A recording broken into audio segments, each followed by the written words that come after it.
The ponytail versus the philosophy. The giant who says nobody can touch him versus the dragon who moved faster than the human I could follow. Steven Seagal, the Aikido master who broke wrists for a living, steps into the ring against Bruce Lee, the man who invented his own martial art. One of them stands perfectly still and waits for you to make a mistake. The other one hits you before your brain even sends the signal to blink. This is not just a fight. This is a collision between two completely different ideas about what it means to be dangerous. Can Seagal's crushing joint locks stop the fastest human being who ever lived? Or will Bruce Lee prove once and for all that size means absolutely nothing if you can't catch what you're trying to hit?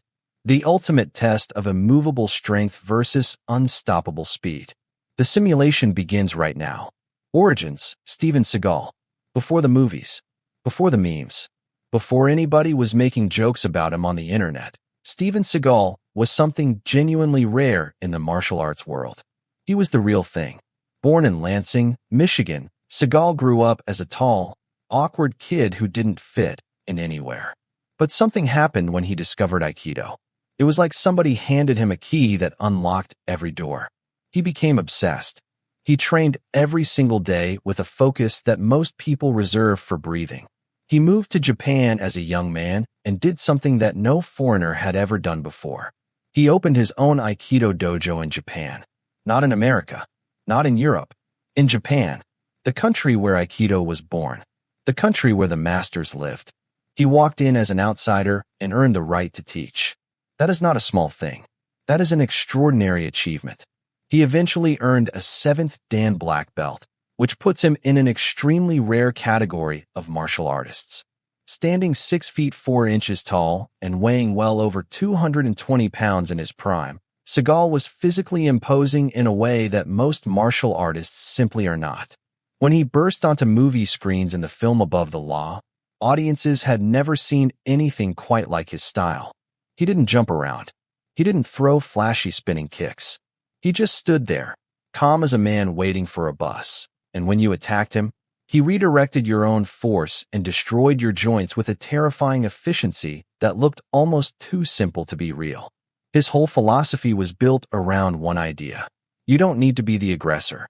You just need to make sure that when someone attacks you, they regret it immediately and completely.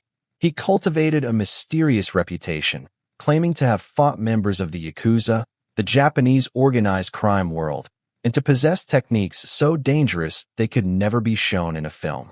He wanted you to believe he was untouchable. He wanted you to believe that attacking him was the worst decision a person could make. And for a long time, a lot of people believed him. Origins, Bruce Lee. Bruce Lee was something else entirely.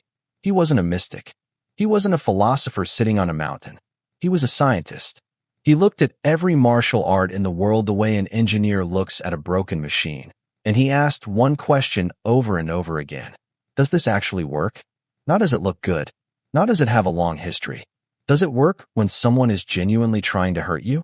Born in San Francisco and raised in Hong Kong, he began training under one of the most respected martial arts teachers in the world, the legendary Ip Man, studying the close-range fighting system called Wing Chun. But even under a great teacher, Bruce Lee couldn't stop questioning. He found that traditional styles were full of beautiful movements that didn't make a lot of sense in a real fight. He famously called one style a fancy mess. He did not say that to be rude. He said it because he was genuinely frustrated that something with so much tradition and so much beauty was not built to actually work under pressure. So he did something remarkable. He started over. He stripped away everything that was slow, everything that was rigid, everything that existed only for tradition rather than function. What he built from the ruins of everything he had studied was Jeet Kune Do, which translates roughly as the way of the intercepting fist. It wasn't a style. It was a philosophy.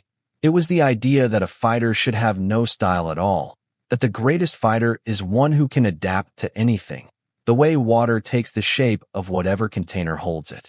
Bruce Lee was 5 feet 7 inches tall and weighed around 135 pounds. By any traditional measure, he was small. He was not supposed to be frightening, but his body did things that confused scientists. He could hold a 75-pound barbell straight out in front of him with one arm without shaking. He could do push-ups on 2 fingers. He could perform a kick so fast that early film cameras could not record it properly, and the footage had to be slowed down significantly before viewers could see what he had done. His punches were measured at 1/1500th of a second. There is no human being on record who has ever punched faster than that. He was not just fast. He was the definition of fast. He believed that movement was life and stillness in a fight was surrender. He was never, ever still. What the legends say, the people who actually knew both men, who trained with them or fought alongside them, or simply watched them up close, they are the ones worth listening to. Jean LeBell is a man who grappled with both of them at different points in his life. He is blunt about what he saw. He says Steven Seagal is genuinely strong and has real leverage. If Seagal gets his hands on you, something is going to break.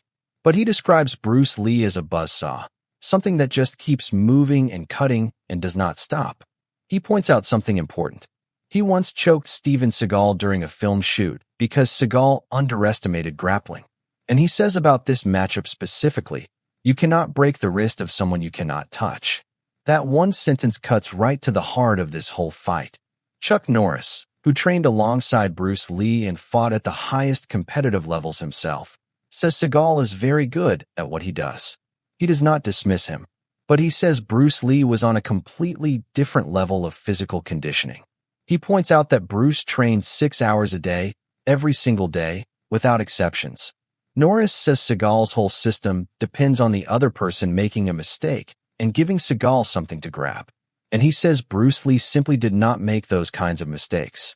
Michael Jai White, who has genuine credentials in multiple martial arts systems, puts it most simply.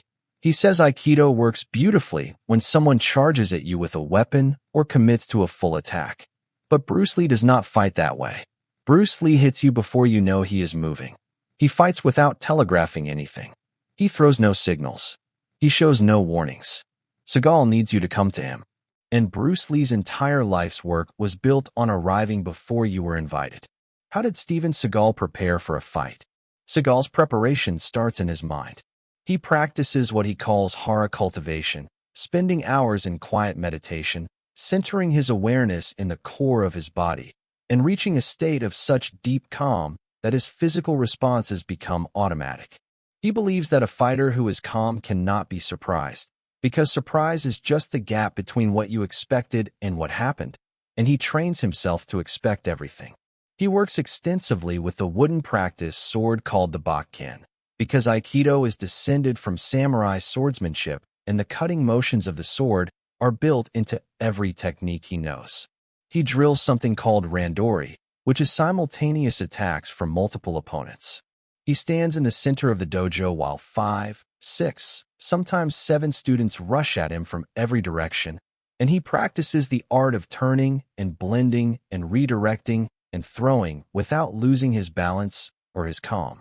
He hardens his wrists and his forearms specifically because he knows that everything he does depends on catching something. If he can get his hand on your wrist, the fight is essentially over. His grip has to be absolute. He doesn't run long distances.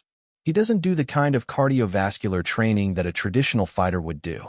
His body is a trap, and he is preparing it to spring shut the moment anything touches it. How did Bruce Lee prepare for a fight? Bruce Lee's preparation is an obsession that touches every minute of his day.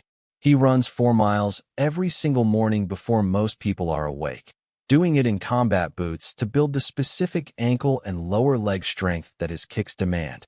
He hits the heavy bag not to move it, but to try to go through it, imagining the bag as a set of ribs belonging to someone who is trying to hurt the people he loves.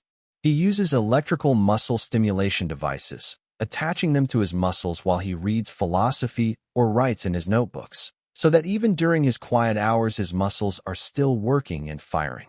He studies fencing, not because he plans to fight with a sword, but because fencing is the finest human system ever developed for entering and exiting striking range in the shortest possible time. He watches hours of footage of the world's best fencers and transfers their footwork into his fighting. He spars at full contact with protective gear so he can hit and be hit without pulling back, because he believes you cannot prepare for the speed and shock of real violence by pretending. He trains his eyes with dedicated drills designed to make him see the tiny involuntary movements a person makes in their muscles before they throw a strike. By the time his opponent has decided to throw a punch, Bruce Lee is already moving to where the punch will not land and placing his own strike precisely where it will do the most damage. The analysis. Physically, this is as lopsided as it gets. Seagal has nearly 9 inches and 80 pounds on Bruce Lee. His reach is enormous. His leverage, which is the very thing Aikido depends on, is amplified by his size. If he manages to get a clean grip on Lee's arm or wrist, the physics of a larger body applying torque to a smaller body's joint are genuinely brutal. Seagal could snap something without great effort, but getting that grip is the entire problem. In terms of pure technical contrast, these two men represent almost opposite philosophies of combat. Seagal's Aikido moves in circles. It is designed to receive force, redirect it, add to it, and return it in a direction the attacker did not intend. It is elegant and efficient, but it requires the attacker to give you something to work with. It requires commitment and contact and just a tiny moment where the attacker is vulnerable because they have extended themselves. Bruce Lee's Jeet Kune Do moves in straight lines. The shortest distance between 2 points. A straight punch arrives before a circular deflection can be set up. Lee's entire system is built to deny the Aikido master the one thing he needs, which is a committed attack that Seagal can redirect. Lee never overcommits. He hits and exits. He is never where Seagal's hands are reaching for. Mentally, the gap is even wider. Seagal carries an arrogance into every confrontation. He expects to be the most dangerous thing in any room. That arrogance makes him slightly slower to adapt when things go wrong, because he has to spend a moment acknowledging that things have gone wrong before he can respond to it. Bruce Lee is the opposite. He enters every fight assuming the other person might be faster, might be better, might know something he does not, and he is constantly reading and adjusting. He has no ego to protect in the middle of a fight. The biggest technical problem for Seagal is the kick. Aikido was developed in an era and a context where kicks were not a primary weapon.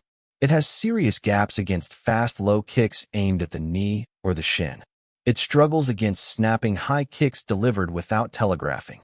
Seagal has trained to catch punches. A leg moving at over 100 miles an hour from an angle he is not watching is a different problem entirely. The arena and the rules. For a confrontation of this magnitude, only one setting is appropriate. A traditional Japanese dojo at night. The wooden floors have been polished to a shine that reflects the single lantern hanging in the center of the room. Calligraphy scrolls hang on every wall. The smell of cedar and aged wood fills the air. Outside, a storm has arrived. Rain hammers against the roof in waves. Thunder rolls through the floorboards every few minutes, making the lantern flame shiver. The atmosphere is so heavy with tension that it feels like the room itself is holding its breath. The rules are as simple as this moment deserves. No protective equipment. No time limit. No referee to stop the action. The fight ends when one man cannot continue, either because he has been knocked out or because he submits. There are no rounds.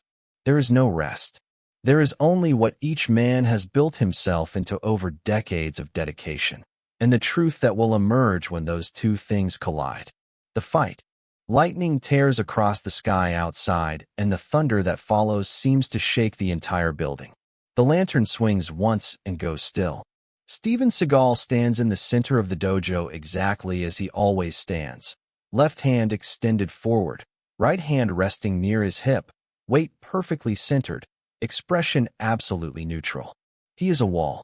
He is a mountain. He looks at Bruce Lee the way someone looks at a puzzle they have already solved. He raises 2 fingers and beckons, slowly, deliberately. Come and get me. Bruce Lee does not stand still. He bounces lightly on the balls of his feet, moving in a slow circle to his right, keeping the distance between them constant, his eyes never leaving Seagal's core. He makes the sharp, high-pitched sound that has become his signature, a sound that is not theatrical but functional, a way of sharpening his own focus. He throws a fake forward lunge, his body language screaming attack, and then he pulls back without having moved his feet more than an inch. Seagal's hands come up half an inch. Not much, but enough. Lee smiles with just the corner of his mouth. Too slow. Without any visible preparation, without any shift of the shoulder or tensing of the hip that would warn a trained observer, Lee's lead leg snaps out in a low kick aimed directly at Seagal's front shin. The sound is sharp and dry, like a bat hitting a fence post. Seagal makes a sound he did not intend to make. He did not see the kick leave. He felt it arrive. He resets, jaw tight, eyes slightly narrowed. That was not what he expected, and he knows it. Lee has already moved. He is now 6 feet away and circling in the other direction. Seagal pivots to keep his front pointed at Lee. He does not like this feeling, this sensation of being unable to fix his eyes on where Lee will be next. Stop moving around. The words come out harder than he intended. Lee says nothing. He waits. Seagal decides to end the distance game and close the space between them. He shuffles forward with deceptive speed for a man his size, his long arms reaching forward to get a grip on Lee's clothing or his wrist. Either will do. But Lee has been watching those arms every second, and he was waiting for exactly this. As Seagal's right hand extends, Lee's left hand comes across in a sharp slapping block that knocks Seagal's arm downward, and before Seagal's brain has finished processing the deflection, Lee's right hand has already fired a back fist into Seagal's temple. The impact makes a sound like someone dropping a book. Seagal's head snaps to the side. For a fraction of a second, the room tilts. He steadies himself, but the calm is gone now. Anger has replaced it. He charges forward, using his mass the way a truck uses mass, intending to push Lee into one of the walls and take away all that precious distance. Lee steps back once, twice, watching Seagal commit his weight forward. Seagal throws a chopping strike aimed at the side of Lee's neck, the kind of blow that has ended many training sessions in this man's past. Lee drops under it with a movement so smooth it looks like he melted, and from below Seagal's extended arm he drives a tight, compact hook directly into the soft tissue just below Seagal's ribs on the left side. The liver. Seagal's knees unlock slightly. His breath leaves his body in a rush he cannot control. He straightens himself slowly, and the expression on his face has changed from anger to something more careful, something that is starting to calculate rather than dominate. He knows what that shot means. He has felt opponents go down from liver shots before. He has delivered them himself. He knows the clock has started on his ability to absorb punishment. Seagal returns to his stillness. He is done chasing. He will wait. He will make Lee throw something he can catch. Lee obliges with a straight right hand, the jab-cross combination so fundamental to every striking art that even an Aikido master knows how to respond to it. Seagal's right hand snaps out and catches Lee's wrist. The grip closes like a machine. He begins the rotation of the Kotegeshi wrist throw, twisting the captured hand in a direction it was not built to turn, putting immediate, unbearable pressure on the joint. Any normal opponent would have two choices at this moment: tap out or have something torn. Lee does neither. He does not resist the pull. He flows with it. He lets his body rotate in the exact direction Seagal is twisting, completely releasing the pressure on his own wrist. And as his body spins, he uses the momentum that Seagal just gave him and drives his rear foot forward in a spinning back kick that connects with the center of Seagal's chest with the sound of something enormous and final.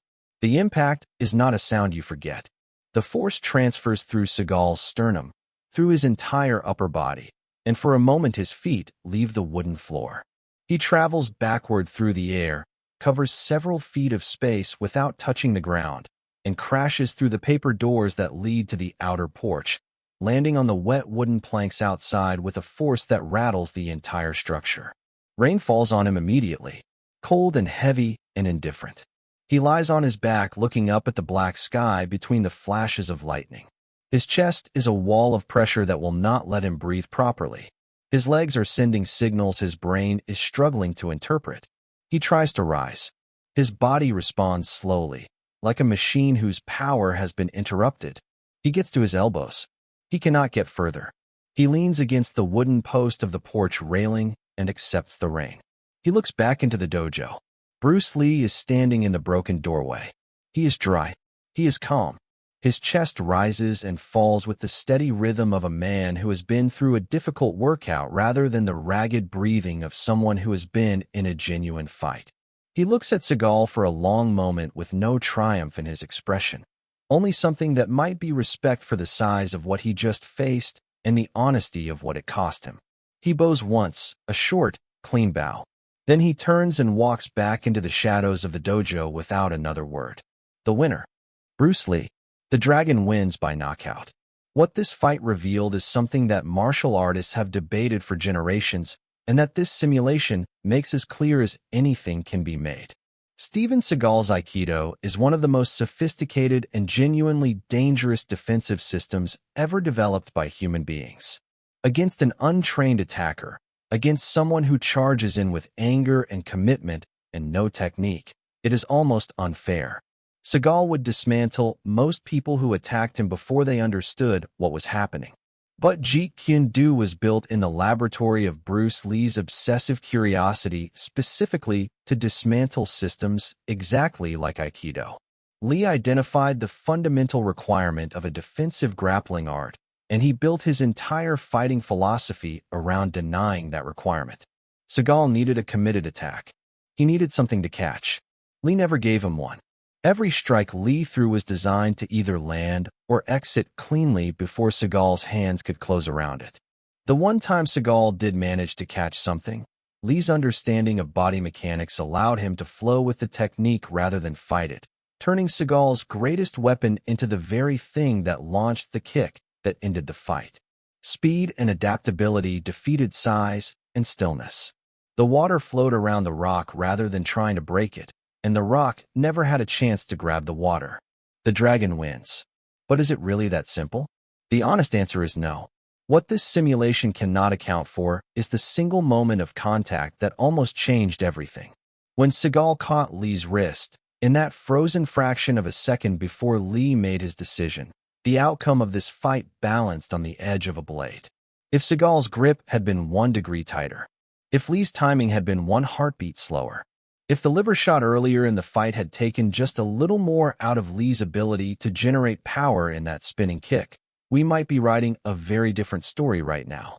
Aikido practitioners will argue, correctly, that the version of Lee's escape that worked in this simulation is extremely difficult to execute in real conditions against a man with Seagal's grip strength and leverage.